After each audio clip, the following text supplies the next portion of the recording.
زندہ و جاویدہ ہے پیغام کربلا کا، زندہ و جاویدہ ہے پیغام کربلا کا، ہر دور کی زبان ہے، ہر دور کی زبان ہے پیغام کربلا کا۔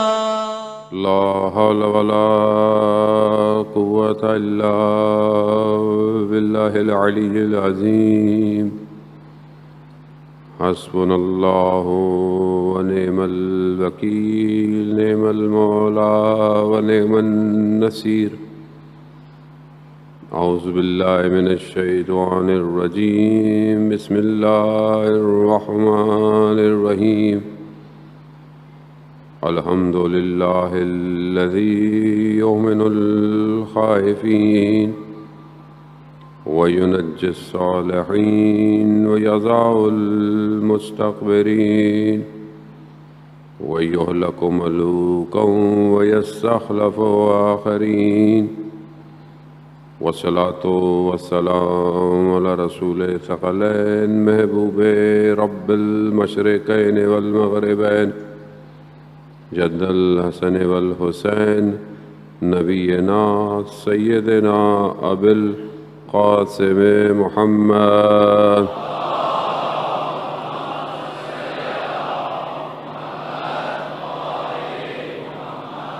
وعلى آلہ الطیبین الطاہرین المعصومین لا سیما بقیت اللہ فی الارضین روحی وارواحنا لتراب مقدم الفدا ولعنۃ اللہ علی اعدائہم اجمعین۔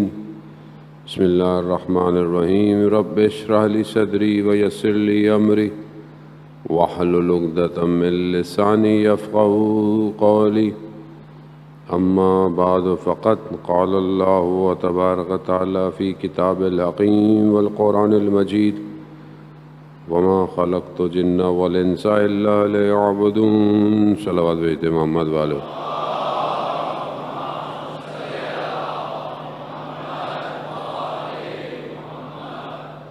عزیزاران سید الشہداء ماہ محرم کی چوتھی محرم گزر گئی اور شب 5 ہے۔ چند دن کا مہمان رہ گیا ہے سیدہ کا لال۔ ماہ محرم جہاں ہمیں بہت سارے ہدف اور مقاصد کی طرف متوجہ کرواتا ہے، وہاں کربلا ہمیں ہماری جان سے گزرنے کا درس بھی دیتا ہے کہ تمہیں اپنے آپ کو خدا کی راہ میں قربان کرنا ہے۔ قربانی 2 طرح کی ہے، ایک ظاہری ہے انسان اپنے وجود کو قربان کر دے، وہ ایک اپنے خواہشات کی قربانی ہے، ایک اپنے آرزوؤں کی قربانی ہے۔ اب یہ قربانی انسان کیسے دے؟ یعنی آپ اپنی چیز کو کیسے کسی کو سرنڈر کریں گے؟ یعنی کیسے کسی کے لیے آپ بولیں میں نہیں کرتا؟ جب تک آپ کو یہ پتہ نہ ہو کہ سامنے ہے کون۔ جب آپ کو پتہ ہوتا ہے کہ سامنے کون ہے، اسی حساب سے آپ اپنے آپ کو اس کے سامنے گر جاتے ہیں۔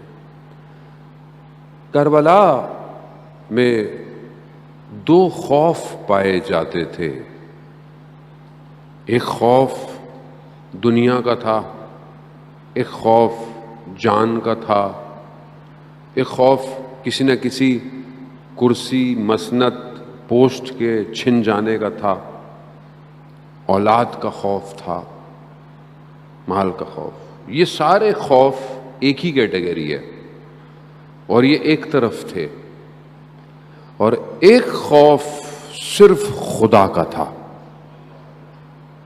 اور وہ ایک طرف تھا۔ جنہیں خدا کا خوف تھا انہیں دنیا کا خوف نہیں تھا۔ پروردگار قرآن میں کہتا ہے ان الاولیاء لا خوف علیہم، اللہ کے ولیوں کو کوئی خوف ہی نہیں ہے۔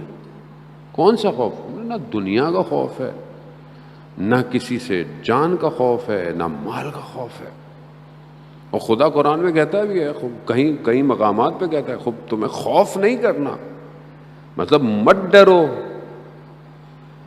لیکن دوسری طرف یہ خوف اتنا زیادہ تھا کہ لوگ جانتے تھے کہ سامنے رسول کا نواسا ہے، لیکن خوف غلبہ پا گیا، خوف لے کر کہیں اور چلا گیا، وہ کسی اور وادی میں چلا گیا.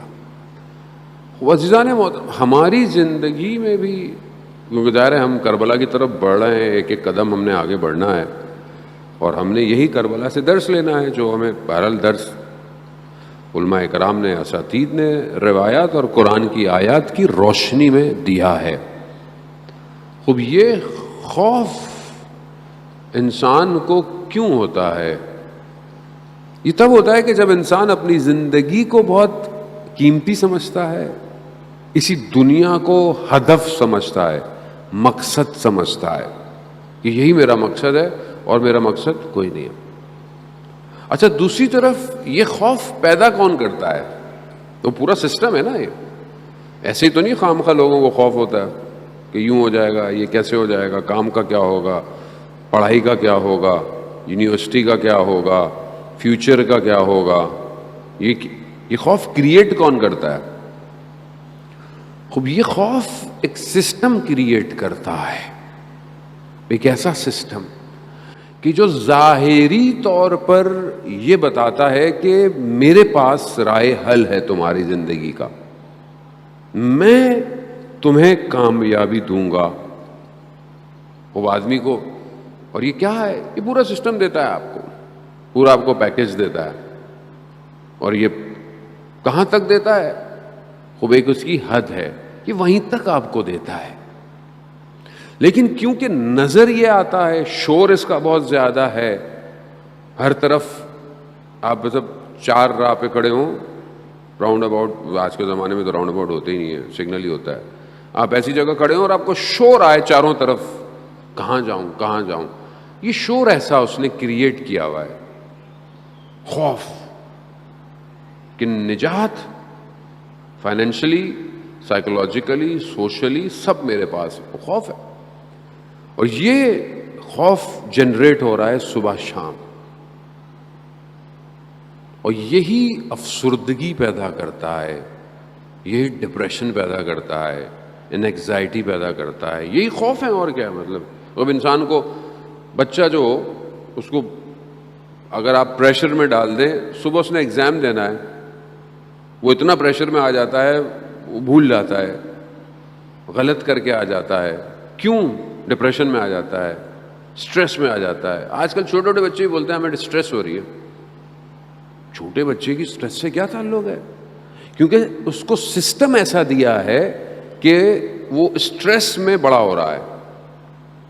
ابھی مثال کے طور پر آن لائن پڑھنا بھی ہے، ہوم ورک بھی کرنا ہے، پھر ٹیوشن بھی پڑھنی ہے، پھر ٹیوشن کا ہوم ورک بھی کرنا ہے. اسٹریس ہے نا یہ. آپ کا سسٹم اتنا ناکام کیوں ہے کہ آپ کے بچے کو ٹیوشن پڑھنی پڑتی ہے؟ سسٹم میں فالٹ ہے نا یہ. مطلب ٹیچر کیا کرتے ہیں پھر؟ مطلب اگر ٹیوشن ہی اچھی پڑھائی جاتی ہے تو پھر اسکول ہٹائیں، ٹیوشن ہی پڑھائیں خالی. کیوں ہے؟ سسٹم کریٹ کیا گیا ہے، ذہن معوف کر دیا جائے. یہ اسی سے ہی فارغ نہیں ہوتا. یہ بچہ ڈسیجن میکر نہیں بن سکتا، یہ بچہ فیصلے نہیں کر سکتا. اور جو تھوڑا بہت اس کو ٹائم ملے تو اس کو گیم میں لگا دو، اینیمیشنز میں لگا دو. کیوں؟ تاکہ یہ سسٹم کے اندر ہی بڑا، اس کو یہی خوف رہے کہ میں کب پاس ہوں گا، کب کالج جاؤں گا، کب یونیورسٹی جاؤں گا. یونیورسٹی میں پڑھتے ہوئے اس کو یہی پریشانی رہے کہ میری جاب کہاں لگے گی، انٹرنشپ کہاں ہوگی. اور اس کے بعد یہ سلسلہ بڑھتا بڑھتا بڑھتا، اور اسی خوف میں یہ قبر میں چلا جائے گا، زندگی ختم ہو گئی اس کی. اس نے زندگی کی لذتیں دیکھی نہیں، یہ کبھی ملکوت کی طرف اس نے سوچا ہی نہیں کہ کوئی اور عالم بھی ہے یا نہیں ہے. کوئی اور وادی بھی ہے کہ نہیں ہے. اور یہی دیکھ لیں آپ، آج کا انسان اصل میں، آج کا جو انسان ہے وہ کنزیومر نہیں ہے ایکچولی کہ وہ بولے کنزیوم کر رہا ہے، بلکہ آج سسٹم اس کو کنزیوم کر رہا ہے. انسان کنزیومر ہو گیا ہے، یعنی اس پروڈکٹ کا کنزیومر یہی ہے. یہ جتنی دنیا کی چیزیں ہیں یہ بیسیکلی آپ کو استعمال کر رہی ہیں، آپ استعمال نہیں کر رہے اس کو. سسٹم ایسا کریٹ کیا گیا ہے. اب یہ سسٹم، یہ آج کا سسٹم نہیں ہے. قرآن پہلی سسٹم کو بتا چکا ہے آپ کو. قرآن قارون کے خزانوں کا ذکر کر چکا ہے. دولت اتنی کہ جو ہے وہ اس کی چابیاں ہی چلی جا رہی ہیں، اتنے خزانے. اور اس زمانے میں بھی قرآن کی آیت ہیں، کچھ لوگ حسرت کھاتے ہیں کہ کاش ہمیں بھی قارون کے خزانوں کی طرح کچھ خزانہ مل جاتا، جبکہ ادھر اللہ کا نبی اس طرف ہے لیکن نہیں. آج بھی یہی سسٹم کریٹ کیا گیا ہے سوشل میڈیا کے ذریعے سے، ٹی وی کے ذریعے سے. جب آپ اس سسٹم کے اندر آئیں گے تب آپ بھی ڈپریشن میں ہیں، پوری سوسائٹی خوف میں، اسٹریس میں. اوپر سے اب یہ وبا آ گئی، کووڈ آ گئی، اس نے ویسے ہی اور خوف پیدا کر دیا ہے. وبا تو ہے، بیماری تو اپنی جگہ پر ہے. لوگوں کا آج بھی میرے ایک عزیز کا انتقال ہو گیا، خدا ان کی مغفرت فرمائے. وبا تو ہے، آپ احتیاط نہیں کریں گے لگے گی، لیکن آپ دیکھیں خوف. تو یہ کس کا سسٹم ہے کہ جو امام کے مقابلے میں خوف پیدا کر رہا ہے؟ کربلا یہی سکھاتی ہے کہ امام کے مقابلے میں جو آئے انہوں نے اپنا خوف پیدا کیا ہے. اتنے خط لکھے گئے مولا کو بلانے کے لیے، کہاں کیوں نہیں آئے؟ خوف ایسا تھا کہ لوگوں نے وقت کے امام کا ساتھ نہیں دیا. سمجھنے کی کوشش کر. ہم ہر سال کربلا کو مناتے اس لیے ہیں، عزاداری کو برپا اس لیے کرتے ہیں کہ ہم کربلا پہنچیں. آج کون سی چیز ہے؟ آج ظاہر میں شاید کوئی ایک جگہ نہیں ہے.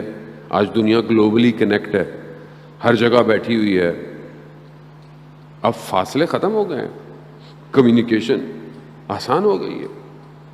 لیکن آسانی ہو گئی ہے کس کو؟ جس نے سسٹم کو ڈیزائن کیا ہے. وہ بہت آسانی سے آپ کو کنٹرول کر رہا ہے. اب کیسے توڑیں اس کو؟ آپ کو اس سسٹم سے کنیکٹ کرنا پڑے گا کہ جہاں پر یہ صدائیں آ رہی ہوں، جو کہ آ رہی ہیں، آپ کو سنائی دینی چاہیے. کون سی آوازیں آپ کو سنائی دیں؟ آیت اللہ قاضی طباطبائی رضوان اللہ تعالیٰ علیہ فرماتے ہیں کہ ان کی بایوگرافی میں کہ فجر سے پہلے تہجد کی نماز کے لیے وہ نجف سے باہر جو نخلستان تھا وہاں جاتے تھے اور 1 گھنٹہ عبادت کرتے تھے، اور کہتے تھے کہ جب میں وہاں نماز تہجد پڑھتا ہوں تو میں اپنے اطراف سے یعنی دنیا سے ڈسکنیکٹ ہو جاتا ہوں اور میرا کنیکشن کہیں اور ہو جاتا ہے. کیا کنیکشن ہو جاتا ہے؟ کہا مجھے پورے عالم کے ذکر سنائی دیتے ہیں. وہ ذکر کیا ہے؟ قرآن کہہ رہا ہے یسبح للہ ما فی السماوات و ما فی الارض. ہر چیز جو زمین آسمان میں ہے وہ کیا کرتی ہے؟ اللہ کی تسبیح کر رہی ہے. اللہم صلی علی محمد. تو ہر چیز تسبیح کر رہی ہے. اب یہ تسبیح کس کو سنائی دے گی؟ جو اس سسٹم سے ڈسکنیکٹ ہوگا اور اس سے کنیکشن اپنا بنائے گا. خوب یہ ضروری ہے. وہ ساری زندگی انسان کی گزر جائے اور اسے آواز نہ آئے لا الہ الا اللہ ہو رہا ہو، پتے بھی ذکر کر رہے ہیں، درخت بھی ذکر کر رہے ہیں، ہوائیں ذکر، صبح صبح چڑیا جو چہچہاتی ہیں وہ کیا کرتی ہیں؟ وہ اللہ کا ذکر کر رہی ہوتی ہیں۔ صبح صبح آپ کو بعض لوگوں کو مرغی کی آواز بری لگتی ہے، لیکن وہ کتنا پابند ہے، صحیح وقت پہ اپنے رب کا ذکر کرتا ہے، اور اشرف المخلوقات سو رہی ہوتی ہے۔ خالق کو پہچاننا ضروری ہے جانے محترم، ذکر یہی ہے، تنہائی میں، خلوت میں۔ ایک طالب علم تھے نجف میں، انڈین ہندی مدرسہ مشہور تھا اس زمانے میں، تو وہاں ایک اور شخص بھی تھا کہ جو اس کا تعلق شیعہ سے نہیں تھا، لیکن نفس کو کنٹرول کر کے اس کے پاس طاقتیں تھیں، یہ اس سے دور رہتے تھے، اور اس نے بولا کہ میں تمہارے ساتھ نہیں رہوں گا۔ اس نے بولا میں تمہیں اذیت کروں گا، تکلیف دوں گا۔ اس نے بولا کرتے رہو۔ یہ کہہ رہا میں واپس آ رہا تھا تو وہ باہر بیٹھا ہوا، اور اس کے بعد جو بھی علم تھا اس نے ایسا کیا کہ میں ہل نہیں پایا، رک گیا۔ تھوڑی دیر اس نے مجھے دیکھا اور مسکرایا، کہا، پھر ہٹا دیا، کہا میں نے کہا تھا تمہیں اذیت کروں گا، کہا تم کچھ بھی کرتے رہو، میں بھی اہل بیت کا ماننے والا ہوں۔ انہوں نے اپنے استاد کے پاس گیا کہ میں بھی کہاں سے ایسا استاد پیدا کروں، ایسا استاد ڈھونڈوں کہ جو مجھے بھی کچھ سکھائے۔ انہوں نے کہا مسجد سیلا جاؤ۔ مسجد سیلا مسجد کوفہ کے برابر میں ہے۔ کہتے میں رات کو وہاں ایک رات عبادت کر رہا تھا تو میں نے دیکھا کہ ایک کونے پہ، ایک گوشے پہ، آپ کو پتہ ہے وہاں انبیاء کے مقامات ہیں، ایک شخص سجدے کے اندر خدا کی بارگاہ میں خدا سے راز و نیاز کر رہا ہے، پروردگار تو نے اگر نہیں بچایا تو کوئی نہیں بچا سکتا۔ آیت اللہ قاضی بھی اس ایک شخص کے لیے اپنی کتاب میں ذکر کرتے ہیں کہ میں نے دیکھا اس شخص کو اتنا سر سجدے میں رکھ کے گریہ کیا کہ جو زمین تھی وہ آنسوؤں سے گیلی ہو گئی، اتنا سجدہ۔ کون ہے؟ سید احمد کربلائی، جو کہ ملا حسین کلی ہمدانی کا 3 بڑے شاگردوں میں سے ایک شاگرد۔ تو اس نے اپنے استاد کو جا کے بتایا، اس نے بولا ہاں یہی شخص ہے جو تمہاری تربیت کرے گا۔ عزیزان محترم، ہم کیونکہ اس عالم میں اتنے پھنسے ہوئے ہیں مادے میں، ہمیں ایک چارجر چاہیے، ایک جھٹکا چاہیے، اور جب تک یہ جھٹکا نہیں ملے گا ہم آن نہیں ہوں گے۔ ہم بیسیکلی ڈیڈ ہیں اس ٹائم۔ وہ روایت کہتی ہے، روایت کیا کہتی ہے؟ حضرت محمد مصطفیٰ صلی اللہ علیہ وآلہ وسلم، اللہم صلی علی محمد، رسول خدا ارشاد فرماتے ہیں کہ لوگ سو رہے ہیں، جب مریں گے تب جاگیں گے۔ سو رہے ہیں لوگ، ہم بیسیکلی سو رہے ہیں۔ کیوں سو رہے ہیں؟ ہمیں پتہ ہی نہیں ہے کیا ہو رہا ہے عالم میں، ہماری ذمہ داری کیا ہے، ہماری ڈیوٹی کیا ہے، ہم نے کرنا کیا ہے، ہم سو رہے ہیں۔ جب انسان مرتا ہے تو کیا ہوتا ہے؟ سب نظر آنا شروع ہو جاتا ہے، آپ کو نظر آنا شروع ہو جاتا ہے، جو آپ سے پوشیدہ ہے وہ نظر آتا ہے آپ کو۔ اب وہاں انسان کہتا ہے وہ مجھے یہ نہیں کرنا تھا، اب وہاں آپ چاہتے ہیں کہ آپ کے بدن کے برابر میں جو لوگ کھڑے ہوئے ہیں، آپ کے رشتہ دار، آپ ان کو بتائیں کہ یہ مت کرنا، یہ مت کرنا، دیکھو مجھے نتیجہ نظر آ رہا ہے، لیکن آپ کی زبان نہیں ہلتی، نہیں ہلتی، آپ ہلا نہیں سکتے۔ ٹائم اوور، زندگی ختم۔ اب ہمیں اپنی اسی زندگی میں بیدار ہونا ہے جان۔ کمال تو یہی ہے، وہاں جا کے دیکھا تو کیا دیکھا؟ دیکھیں یہیں پہ تو کیسے دیکھیں؟ کون دکھائے گا؟ علماء بعض جوانوں جن کو دیکھا، جن کے اندر تبدیلی آئی۔ آیت اللہ شمس الدین بھی ایک جوان کا واقعہ بیان کرتے ہیں، واقعہ میں نے کئی دفعہ بیان کیے، بس میں ان کی سٹیٹمنٹ بیان کروں کہ جب ایک عالم نے ان سے پوچھا، جوان سے، کہ کبھی تم نے امام کو دیکھا ہے؟ تو وہ اتنا پرہیزگار تھا، اس نے بولا ہاں 1 گھنٹہ پہلے اسی شہر میں تھے امام۔ اس نے پوچھا کہ کیسے اس مقام پہ پہنچتا ہے آدمی؟ تو انہوں نے ایک فارمولہ دیا بس، کہا کہ اپنے آپ تک پہنچیں. یعنی اپنے آپ تک پہنچنے کا کیا مطلب؟ مثال کے طور پر خدا نہ خواستہ آپ بیمار ہو گئے، یا کوئی بیمار ہے، اب بیمار تو نہ دوائی کھا سکتا ہے، نہ کھانا کھا سکتا ہے، نہ اپنا خیال رکھ سکتا ہے، تو کون پہنچتا ہے اس تک؟ اگر ہاسپٹل میں ہے تو نرس، ڈاکٹر، کوئی جو اس کے ساتھ ہے، اٹینڈنٹ، وہ پہنچتا ہے تاکہ اس کو اس کی بیماری دور ہو، یہ صحیح ہو. وہ جوان کیا کہہ رہا ہے؟ خود اپنے آپ تک پہنچو، یعنی کوئی نہیں پہنچے گا، خود پہنچو. خود دیکھو مرض کیا ہے تمہارے اندر، خود جانتے ہو تمہیں کیا مشکل ہے. ہر انسان خود جانتا ہے. ایسا ہو ہی نہیں سکتا کہ آپ کو نہ پتا ہو کہ آپ کی پرابلم کیا ہے. آپ کو پتا ہے آپ کی پرابلم کیا ہے. میں جانتا ہوں میری مشکل کیا ہے. میں جانتا ہوں کہ میں جب بھی پرواز کرنے کی کوشش کرتا ہوں میں گر جاتا ہوں. کیوں گر رہا ہوں میں بار بار بار بار بار بار؟ اس کا مطلب میں ایک ہی جگہ گر رہا ہوں، تو میں کیوں نہیں اس کو صحیح کرتا؟ میرے اختیار میں نہیں ہے، میرے بس میں ہو، آپ کے اختیار میں نہیں ہے، تو اللہ نے آپ کو یہ دیے ہوئے نا جو با اختیار ہیں، ان کے دروں پہ آئے،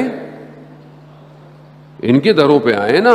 زیارت جامع کبیرہ میں ہم پڑھتے ہیں کہ ہماری باز گشت، ہمارا پلٹنا، امام کہتے ہیں کہ تمہاری باز گشت، تمہارا پلٹنا ہماری طرف ہے، تم نے ہماری طرف ہی آنا ہے. خوب جب آنا ہی ہے تو خوب انہی کے دروازے پر آؤ، یہی بچائیں گے. کون بچائے گا؟ کوئی اور نہیں بچائے گا. عزیزان محترم، خوب انہی کے دروازے پر آیا. ہر شخص ان کے دروازے پر آیا، مشکل میں آیا، ہر طریقے سے آیا. اللہ آغا انصاریان بہت بڑے عالم دین ہیں. کووڈ کی وجہ سے وہ بھی بہرحال اس سال مجالس نہیں پڑھ پا رہے ہیں. اللہ تعالیٰ ان کو شفائے کاملہ عطا فرمائے. وہ حرم امام رضا میں مجلس پڑھ رہے تھے. خادم کا ایک واقعہ بیان کیا انہوں نے. خادم حرم کا سو رہا ہے، اس نے خواب میں دیکھا، ظاہر ہے حرم کا خادم ہے، اس کا خواب بھی ویسے ہی ہے کہ امام آئے، کہا فلانے دروازے پر کوئی آیا ہے، اس کی حاجت کو پورا کرو. حرم کے بہت سارے دروازے ہیں، خدا آپ سب کو حرم امام رضا کی زیارت نصیب فرمائے. خود کیا شان و شوکت ہے اس حرم کی، کیا کیفیت ہے اس حرم کے. ہر صحن کے اندر ایک الگ احساس پیدا ہوتا ہے.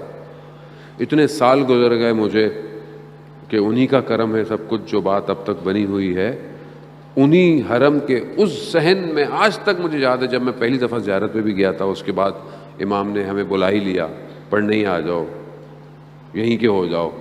وہ جو کیفیت ہے میں آج تک اس کو محفوظ کیے ہوئے ہوں، اس صحن میں جو گوہر شاد کا صحن ہے.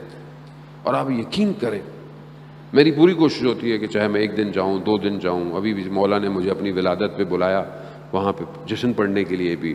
شب میں سحر میں جب میں وہاں جاتا ہوں، اتنی عنایت ہے، اتنا کرم ہے، اتنا کرم ہے، میں آپ کو الفاظ میں بیان نہیں کر سکتا.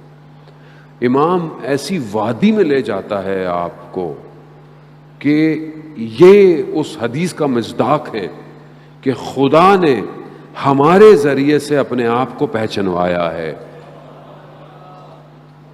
وہاں جاتے ہی مطلب توحید لبریز ہونا شروع ہو جاتی ہے.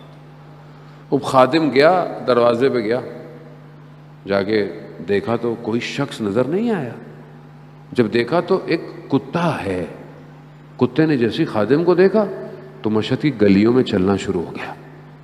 جاتے جاتے دیکھا ایک جگہ سڑک کنارے جو پانی بہ رہا ہوتا اس کے اوپر جالی لگی ہوئی ہے، نالا جو ہوتا ہے صاف پانی گزرنے کا.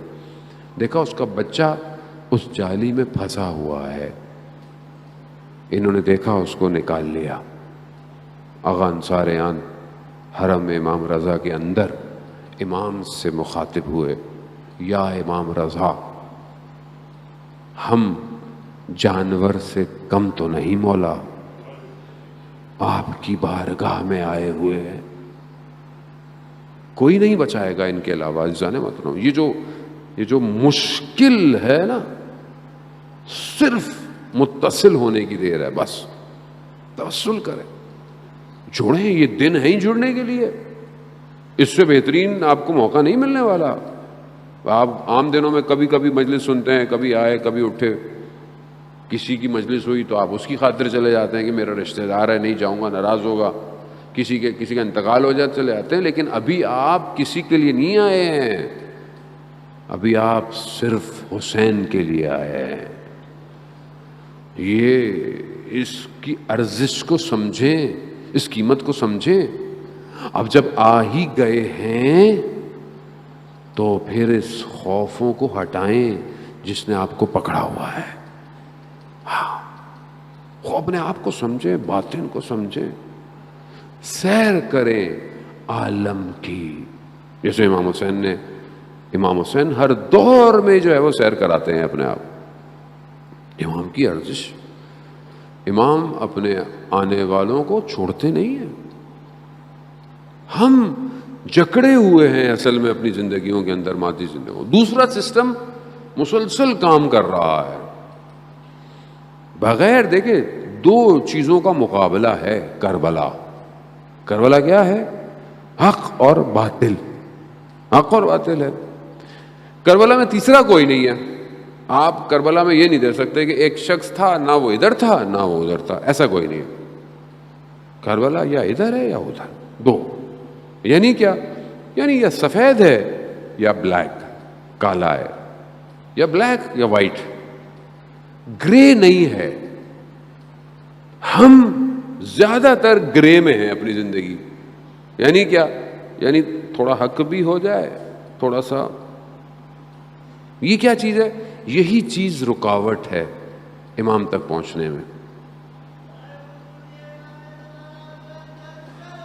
اللہم صلی علی محمد یا علی، اللہ اکبر یا رسول اللہ۔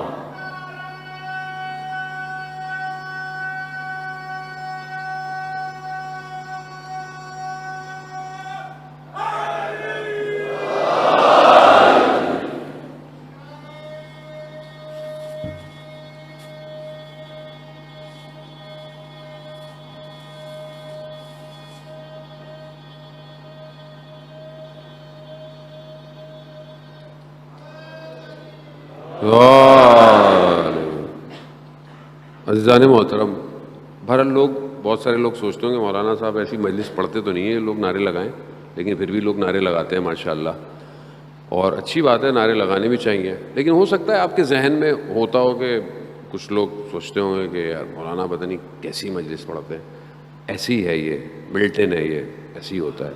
تو اصل میں دیکھیں، ہم نے بہرحال ہر شخص کی اپنا روش ہے، ہم کسی کو کسی سے کمپیئر کرنا بھی نہیں چاہیے، کر بھی نہیں سکتے۔ ہر کسی کا اپنا ایک طریقہ ہے واردات کا، ایک واردات کا طریقہ ہوتا ہے۔ ہم نے اپنے استادوں سے جو طریقہ سیکھا ہے وہی واردات آپ کے اوپر بھی کرتے ہیں۔ اب مسئلہ یہ ہے کہ اصل ہدف پہنچنا ہے۔ اگر پہنچ گئے اور پہنچنا حق پہ ہے، اور وہ تبھی پہنچیں گے کہ جو اندر کی مشکلات ہیں اس کو دور کریں۔ تین چیزیں مولا کائنات حضرت علی ابن ابی طالب علیہ الصلوۃ والسلام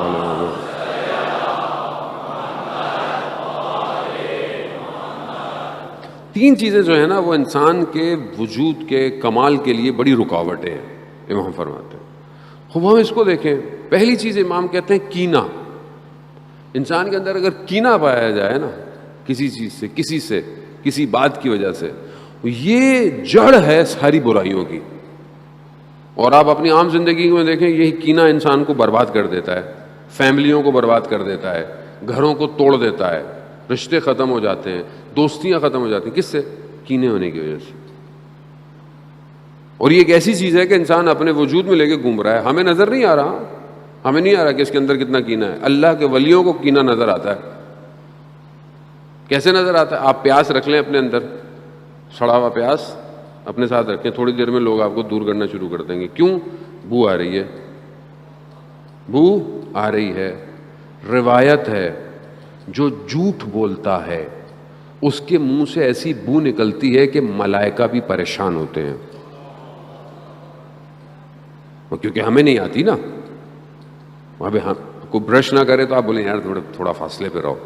کیوں؟ اسمیل آ رہی ہے. لیکن جھوٹ بول رہا ہوں میں، وہ مجھے نہیں آ رہی، ملائکہ کو آتی ہے. اسی طرح کینہ ہے، اور یہ ختم ہی نہیں ہوتا. انسان فیملی میں، رشتہ داروں میں بڑھتا جا رہا ہے. اوپر سے میڈیا بھی اسی کام کرتا ہے، ہوا دیتا ہے کینے کو. کینہ رکھو، بغض رکھو. دوسری چیز حسد.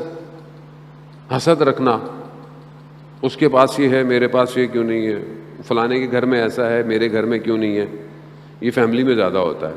خواتین اس کا زیادہ شکار ہو جاتی ہیں گھروں کے اندر.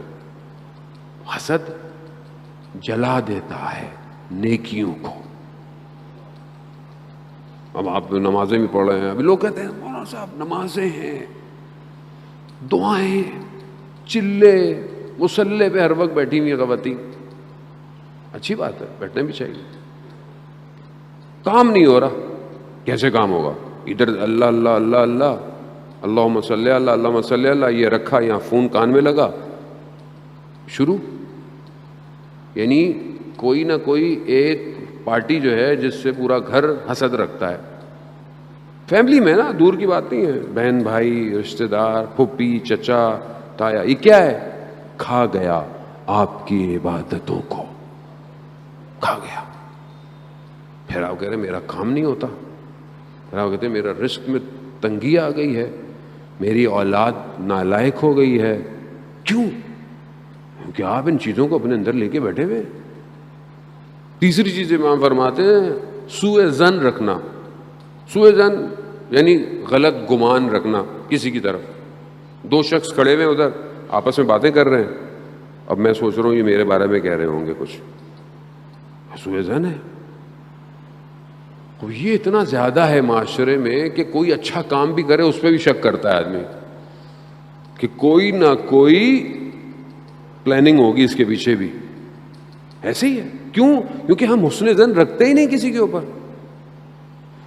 اب یہ چیزیں جب انسان کے وجود میں گھسی ہوئی ہوں تو ہم امام تک کیسے پہنچیں گے؟ مجھے آپ بتائیں.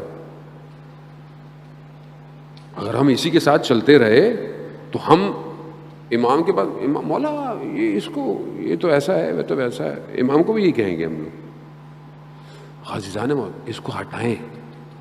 یہ ہٹیں گی تو پھر سمجھ میں آئے گا لا الہ الا اللہ، نہیں ہے کوئی معبود سوائے تیرے. اب یہ گرانا، اس لیے پروردگار نے انبیاء اور اولیاء کو بھیجا. اسی کو ہم نے ڈھونڈنا ہے. یہ ختم ہوگا تو ہم اس سفر کو آگے کی طرف بڑھائیں گے. خوب یہ جو تصادم ہے حق اور باطل کا کربلا میں، یہاں پر حق ہے، وہاں پر یہ چیزیں نہیں پائی جاتی. وہاں حسد نہیں پایا جاتا، وہاں سوء ظن نہیں پایا جاتا، وہاں کینہ نہیں پایا جاتا. خدا نہ خواستہ اصحاب امام نے یہ نہیں کہا مولا اس کو پہلے کیوں بھیجا. ہر شخص چاہتا ہے میں پہلے جاؤں، ہر شخص قربان ہونا چاہتا. کوئی یہ نہیں کہہ رہا کہ اس کو کوئی کمپیریزن. اسی کو ہم نے عزیزان محترم بلڈ کرنا ہے اور اس سسٹم کو سمجھنے کی کوشش کریں گے. میں بہرحال بہت کنایے سے اور کوشش کرتا ہوں کہ آہستہ آہستہ سمجھاؤں کہ اس سسٹم کو بھی آج وہی بریک کر رہے ہیں کہ جو اپنے آپ کو امام کے قریب کرتے ہیں. وہی جوان، وہی لوگ کہ جنہیں اپنی جان اور مال کا خوف نہیں ہے. آپ کے سامنے آج کی صدی کے اندر بھی لوگ اپنے آپ کو اپنے امام کے لیے قربان کر رہے ہیں. آج وہی کام کر رہے ہیں. وہ شہید کہ جو آج کے دور کے اندر اتنا ماڈرن دور ہے، پھر بھی آپ دیکھیں ایک بیٹا جو ہے وہ جوان ہے عماد مغنیہ کا، ایک ہی بیٹا. چاہتا تو دنیا کی کسی بھی یونیورسٹی میں پڑھ سکتا تھا، کسی بھی یونیورسٹی میں، اس کے لیے کوئی مشکل نہیں تھی. لیکن اس نے اپنے آپ کو بی بی زینب سلام اللہ علیہا کے حرم، اللہم صلی علی محمد، لیکن بی بی کے حرم کی حفاظت کے لیے اپنی جو جوانی کو قربان کر دیا، جولان کی پہاڑیوں پہ اپنے آپ کو قربان کر دیا. جوان، اتنا خوبصورت جوان، اصل ہیرو یہی ہے.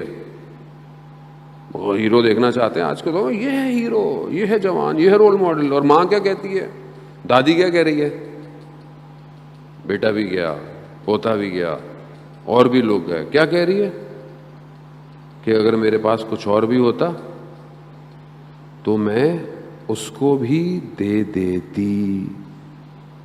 کیسے، یہ کہاں سے ہے یہ؟ کیوں؟ کیونکہ وہ جانتے ہیں کہ وادی کوئی اور ہے. اس وادی میں موت نہیں ہے، اس وادی میں صرف اللہ کا خوف ہے. بس لوگوں کا خوف نہیں ہے، دنیا کی طاقتوں کا خوف نہیں ہے، استعمار کا خوف، استکبار کا خوف، کوئی خوف نہیں ہے. کیونکہ درس کربلا سے لیا ہے. خدا کا ہے، خوف صرف خدا کا ہے.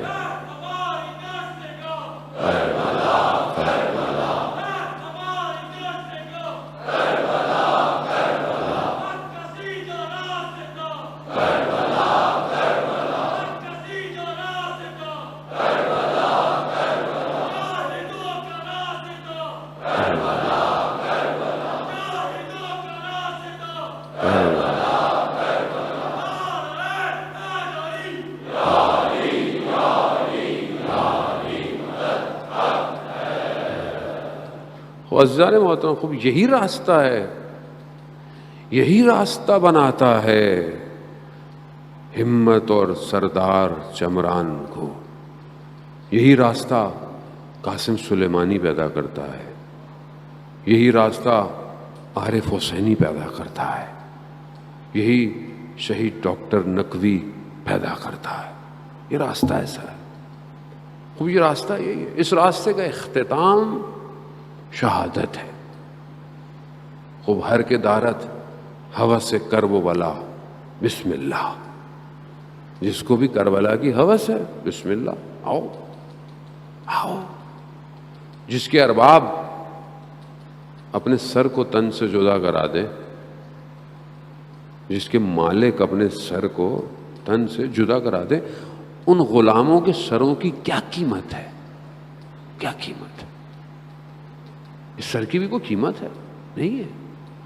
اس وادی میں داخلہ ہی یہی ہے. ہر ایک جگہ داخل ہونے کی شرائط ہے. یہاں شرط یہی ہے، اگر تمہیں اپنی گردن پیاری ہے تو تم نہیں آ سکتے، جاؤ. کیوں؟ کہا کہ تم صرف خدا کا خوف کرو. اگر تمہیں دنیا کا خوف ہے، کیونکہ سب سے زیادہ امپورٹنٹ چیز کیا ہے انسان کے لیے؟ جان. جان اتنی امپورٹنٹ ہے. آج آپ سوچتے تھے، کربلا کی مثال لوگ دیتے تھے کہ جب جان پہ بنے گی تو لوگ اپنی اولاد کو، اپنی ماں بہن بھائی چھوڑ دیں گے. سنتے ہیں نا قیامت میں. اسی کرونا میں دیکھ لیں آپ، لوگوں نے اپنوں کو چھوڑ دیا کرونا کی وجہ سے. گھر نہیں آؤ، الگ ہو جاؤ. اچھی بات ہے پروٹوکول، لیکن اتنا لوگوں نے چھوڑ دیا کہ لوگوں کی ڈائیورس ہو گئی. میں آپ کو حقیقت بتا رہا ہوں، چھوڑ دیا لوگوں نے. نہ ماں سے، نہ بیٹا دور سے، اس سے کوئی کسی سے نہیں مل سکتا. خوب کیا جان امپورٹنٹ ہے. یہی جان مانگی جا رہی ہے. امام حسین علیہ السلام نے کربلا مکہ سے چلتے ہوئے جو امام نے خطبہ دیا، اور امام نے اس کے اندر یہی کہا کہ چند شرائط امام نے بتائیں، اس میں پہلی چیز امام نے یہی کہی، اگر تم اپنے خون کا بذل کر سکتے ہو، خون دے سکتے ہو، قربانی دے سکتے ہو خون کی، بس پھر ہمارے ساتھ چلو. اب آدمی کو بولتا ہے مولا جان دیں گے، کیسے دیں گے، مال جان، اور ہاں دو. یہ تب ہوگا کہ جب آپ کو اس دنیا کے سسٹم کا خوف ختم ہو جائے. اور جب خوف ختم ہو جاتا ہے تو آدمی پھر کسی اور وادی میں کھڑا ہوتا ہے. پھر وہاں سے کھڑے ہو کر ڈرتا نہیں ہے.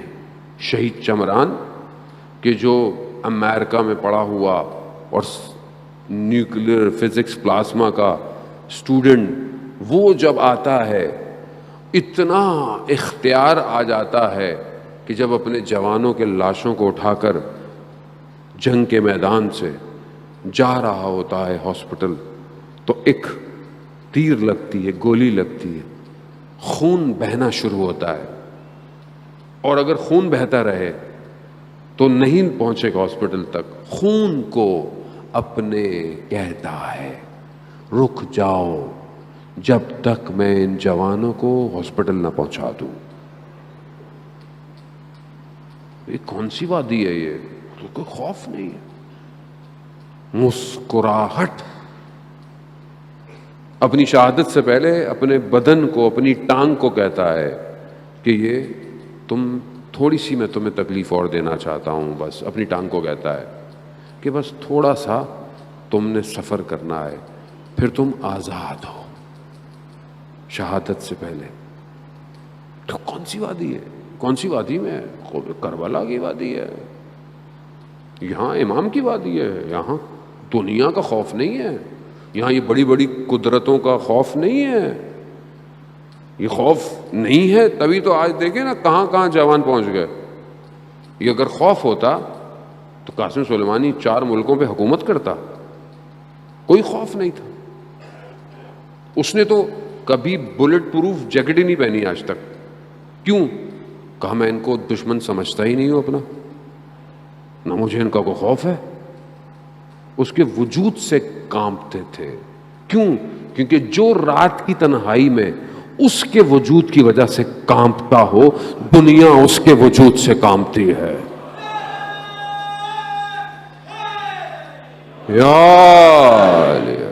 وہ بھی ہے، یہ ہے کربلا۔ نہیں دیکھا کربلا میں آپ نے؟ ایک جب بھی آتا تھا لرزنا شروع ہو جاتے تھے۔ ایک ایک آیا ہے اور یہاں پورا اٹیک کرنے کی کوشش کرتے تھے۔ وہ کیا ہے؟ وہ اللہ کا خوف، اللہ کی طرف بڑھنا، اللہ کی عبادت، خدا کا راز و نیاز کرنا۔ وہ اسی وادی میں ہم نے جو ہے عزیزان محترم سفر کرنا ہے، وہ ہم اس وادی میں جائیں کہ ہماری آنکھیں بیدار ہوں، ہم دیکھیں کہ دنیا میں ہو کیا رہا ہے۔ وطن عزیز پاکستان جس مقصد کے لیے آزاد ہوا، کس لیے آزاد ہوا؟ وہ مسلمان ہوں، عبادت ہو آپس میں۔ کیا ہم اس طرف بڑھے ہیں کہ نہیں بڑھے؟ کیا ہم بقا کی طرف ہیں؟ کیا یہ اسلام کا قلعہ وقت کے امام کی طرف بڑھا ہے؟ مسائل کو کون حل کرے گا؟ کوئی باہر سے تو نہیں آئے گا۔ لیکن جب تک ہم اپنے آپ کو حل نہیں کریں گے، ہمیں سمجھنے کی ضرورت ہے۔ ہم یہ جو پیغام ہے حسینیت کا، آزادی کا، آزاد وہی ہے کہ جس نے اپنے آپ کو اللہ کے حوالے کر دیا۔ یہ آزادی ہے۔ یہ آزادی نہیں ہے کہ میں کپڑے اتار دوں، میرا جیسا دل چاہے میں زندہ رہوں۔ نہیں، یہ آزادی نہیں ہے، یہ حیوانیت ہے۔ آزادی اسی کو کہتے ہیں کہ جو اس کا غلام بن جائے، وہ دنیا کی زنجیروں سے آزاد ہو جاتا ہے۔ یہ آزادی حاصل کرے۔ یہ آزادی اگر واقعاً ہمارے حکمرانوں کو ہو گئی تو پھر دنیا ہم سے خوف کھائے گی، ہم نہیں خوف کھائیں گے لوگوں سے۔ وہاں پھر جملوں کی قیمت ہوتی ہے۔ دیکھیں ان لوگوں کو کہ جب وہ بولتے ہیں تو دنیا کانپتی ہے۔ کیوں؟ کیونکہ صرف اللہ کے بندے ہیں، خدا کے بندے بنے۔ آیت اللہ قاضی کے شاگرد، بس آپ کی زحمت ہے تمام، آیت اللہ قاضی کے شاگرد نے کہا ان سے کہ آپ نے کبھی بتایا نہیں ہمیں، آپ کے والد وادی السلام میں دفن ہے، وہاں ہم چلے جاتے، فاتحہ پڑھتے، ان سے متصل ہوتے۔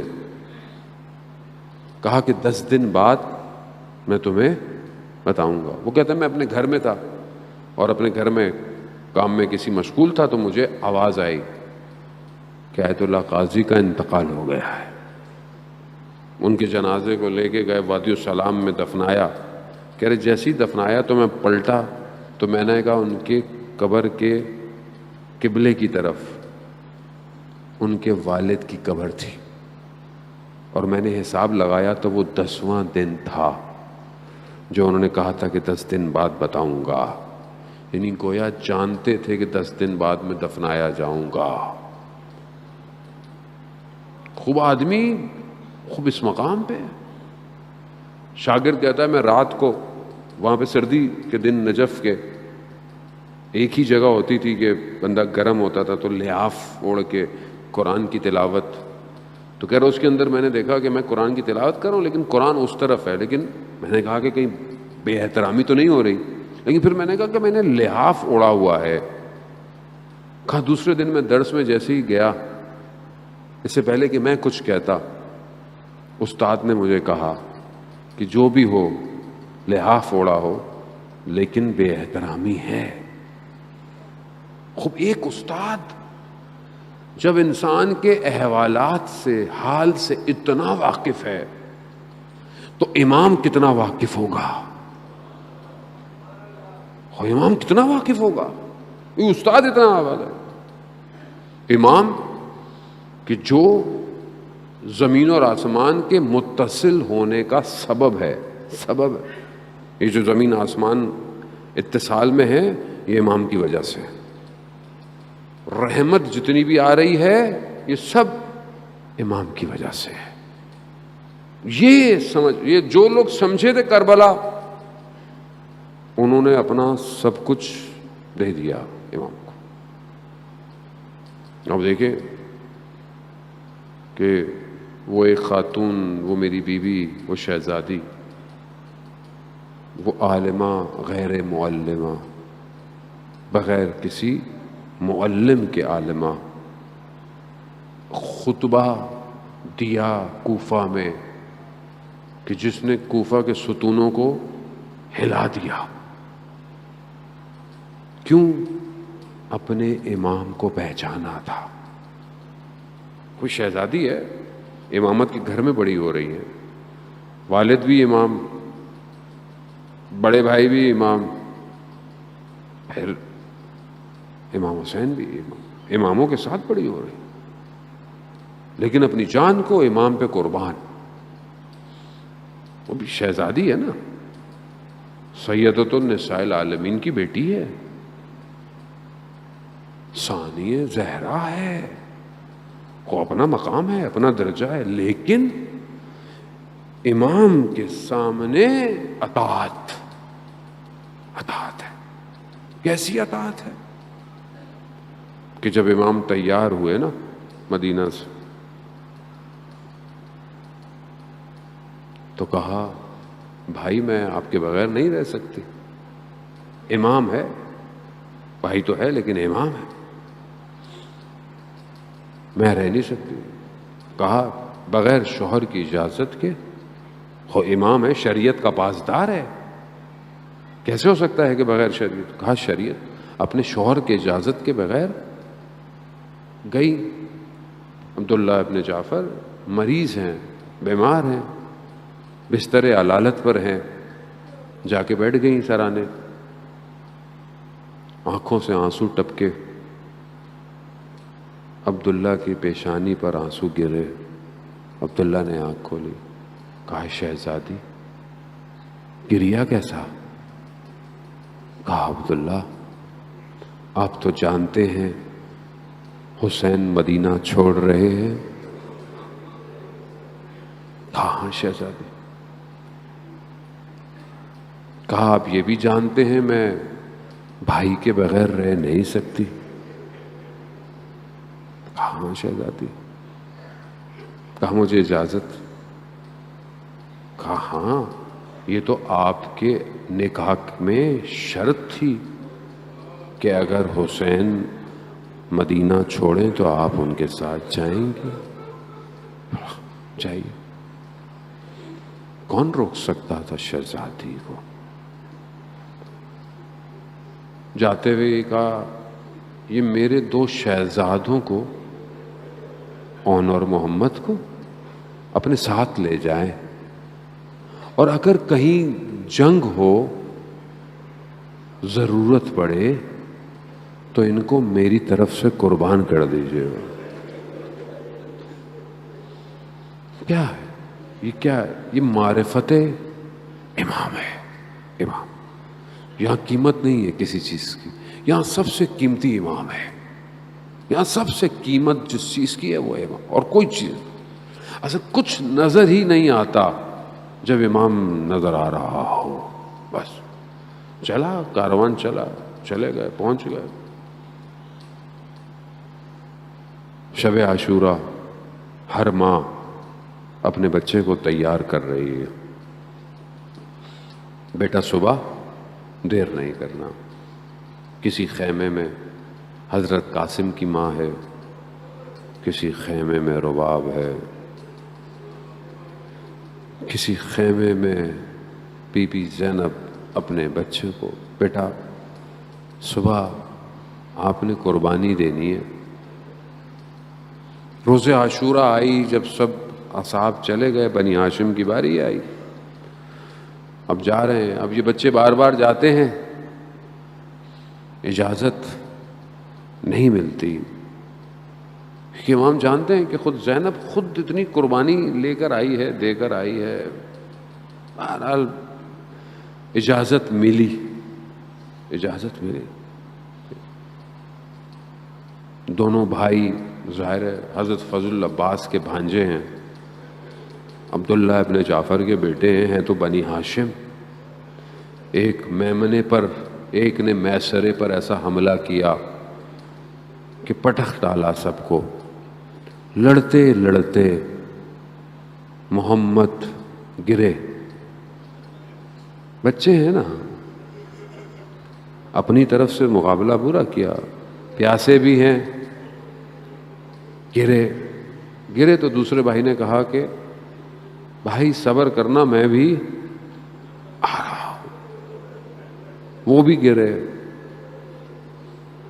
میں نے کتنے آرام سے پڑھ دیتا ہوں، گر گئے، آپ نے بھی سن لیا. نہ جانے کیسے گرے ہوں گے، کس حال میں گرے ہوں گے،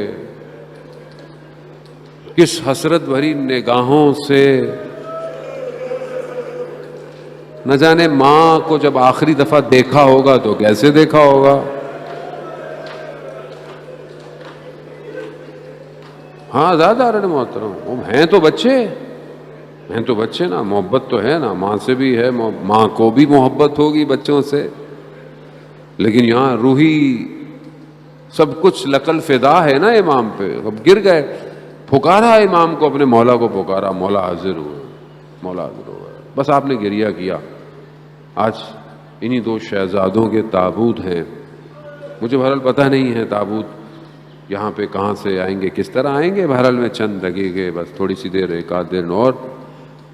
ہاں زادارِ محترم، اب یہ راتیں بہرحال مختص ہوتی چلی جاتی ہیں، ورنہ ہر رات غم کی رات ہے. یہ ہم نے اپنے آپ کو سہارا دینے کے لیے ہم ایک ہی وقت میں سارے مصائب نہیں پڑھ سکتے، نہ سن سکتے ہیں، نہ ہم اس طرح رو سکتے ہیں جیسے رونا کا حق ہے. بہرحال جو ہے خدا اس کو قبول کرے. جو بھی گرتا تھا امام اس کو اٹھا کر خیموں کی طرف لاتے تھے. بالکل حضرت ہاجرہ جیسے حضرت اسماعیل کے لیے پانی کی تلاش میں صفا اور مروہ کا سفر طے کرتی رہی نا. 7 سفر آنا جانا صفا اور مروہ، جو حج میں بھی ہم کرتے ہیں. خوب امام حسین نے اس قتل گاہ سے خیموں تک کے سفر کو کئی دفعہ طے کیا. وہاں صرف پانی کی تلاش تھی ایک بچے کے لیے، یہاں پیاسوں کو جن کی پیاس خون سے بجھ گئی ان کو اٹھا اٹھا کے لاتا رہا حسین. اللہ اکبر اللہ. ہر ایک سفر پر حسین کا زخم بڑھتا جاتا تھا. ہر ایک بدن حسین کو وقت کے قریب کرتا جا رہا ہے. تبھی تو آخری بدن ایسا تھا. بس میں اشارہ کروں گا اگر آپ پہنچ جائیں. شروع میں امام تیزی سے لائے ہوں گے، پھر تھوڑا اور آہستہ ہوا ہوگا، پھر تھوڑا اور آہستہ ہوا ہوگا، مگر کربلا نے دیکھا سب سے ہلکا بدن اتنا بھاری ہو گیا. اچھا خدا حافظ. ہے غربت حسین، میرے مولا. ہاں یہاں بھی اونو محمد کے بدن آئے، بس آپ نے گریہ کیا، خدا قبول کرے. وہ باب الحوائج ہے نا، چھوٹا باب الحوائج ہے، جب بھی یاد کریں گے آپ کی حاجتوں کو پورا کرے گا. وہ یہ کمال ہے اس چھوٹے سے بچے کا. یہاں اونو محمد کو لائے، لائے. اب جب بھی بدن آتے تھے نا تو سب سے پہلے بی بی زینب آتی تھی. کیوں؟ بھائی لا رہا ہے، بھائی کو طاقت ملے، بھائی کو ملے کہ بہن آگے آگے ہے، بہن ہر چیز میں پہل کرتی ہے. ایسی بہن پہنچتی تھی. اب کیا دیکھا؟ جب یہ دونوں بدن آئے بی بی زینب نظر نہیں آ رہی، نظر نہیں آ رہی تھی. اہل حرم کیا سمجھی؟ اہل حرم سمجھی کہ بیٹوں کے غم میں خیموں میں ہوں گی. جیسے خیمے میں دیکھا تو سر سجدے میں ہے. خدایا میں نے دونوں بچے بھیجے ہیں، ان کی قربانی کو قبول کرنا پروردگار. خواتین نے کہا بی بی زینب کو، بی بی زینب اونو محمد آ گئے ہیں. بی بی پریشان، اونو محمد تو لڑنے گئے تھے، یہ واپس کیسے آ گئے؟ اب جب جا کر دیکھا، کیا دیکھا؟ اونو محمد خاک کربلا پہ سو رہے ہیں، امام حسین سر جھکائے کھڑے ہیں. بی بی زینب، لوگ سمجھے کہ بی بی زینب گر جائیں گی، مگر گری نہیں، دونوں بدن کے درمیان میں جگہ بنائی، خدا کو سجدہ کیا.